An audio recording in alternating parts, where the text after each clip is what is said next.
CM టుడేకి long video. Telangana బీజేపీలో మరోసారి విభేదాలు భగ్గుమన్నాయి. ఈ రోజు జరిగిన రాష్ట్ర పదాధికారుల సమావేశంలో నేతల నాయకత్వం తీరుపై తీవ్ర అసంతృప్తి వ్యక్తం చేశారు. పార్టీలో తీవ్ర సమన్వయం లోపం ఉందని పలువురు మండిపడ్డారు. ముఖ్యంగా చెవెళ్ల ఎంపీ కొండా విశ్వేశ్వర్ రెడ్డి, కామారెడ్డి ఎమ్మెల్యే కాటిపల్లి వెంకటరమణారెడ్డి తీవ్రంగా ఆగ్రహం వ్యక్తం చేశారు. రంగారెడ్డి, వికారాబాద్ జిల్లాలో పార్టీ అధ్యక్షుల తీరు సరిగా లేదని ఎంపీ కొండా మండిపడ్డారు. సరైన కోఆర్డినేషన్ లేదంటూ ఆగ్రహం వ్యక్తం చేశారు. స్థానిక ఎన్నికల వేళ ఇది కరెక్ట్ కాదని అన్నారు. ఎమ్మెల్యేలు ఎమ్మెల్సీలు కలిసి కూర్చోలేని సమస్య ఎందుకు వస్తుందని ఎమ్మెల్యే కాటిపల్లి ఫైర్ అవడం జరిగింది. పార్టీ ఆఫీస్ లో కూర్చొని కార్యక్రమాన్ని ఎలా డిసైడ్ చేస్తారని ప్రశ్నించారు. ఇలా డిసైడ్ చేసిన కార్యక్రమాలు క్షేత్రస్థాయిలో అసలు ఉండవని మండిపడ్డారు. జిల్లాలో పార్టీ నేతల తీరు కూడా సరిగా లేదన్నారు. గ్రౌండ్ లెవెల్లో పార్టీ పరిస్థితి అధ్వానంగా ఉందని ఆందోళన వ్యక్తం చేశారు.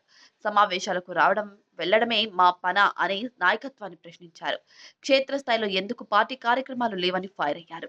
ప్రజాప్రతినిధులతో జిల్లా నేతలకు సరైన సమన్వయం లేదని మరో ఎమ్మెల్యే ఆవేదన వ్యక్తం చేశారు.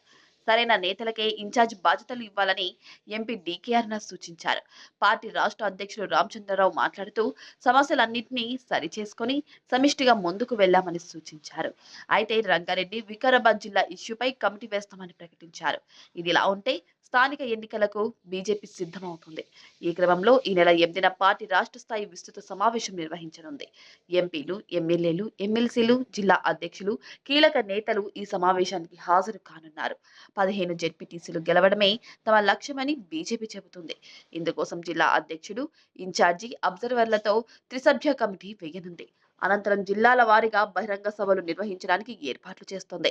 తెలంగాణ బీజేపీ నూతన అధ్యక్షుడిగా ఇటీవల బాధ్యతలు చేపట్టిన రామచంద్రరావు ముందు 2 ప్రధాన ఛాలెంజ్లు ఉన్నట్టు తెలుస్తోంది. అందులో ఒకటి స్థానిక ఎన్నికలు కాగా రెండవది జూబ్లీహిల్స్ ఉప ఎన్నికలు.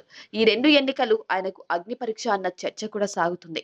ఈ ఎన్నికల్లో ఏమాత్రం ప్రతికూల ఫలితాలు వచ్చినా ఆయన నాయకత్వంపై విమర్శలు వచ్చే అవకాశం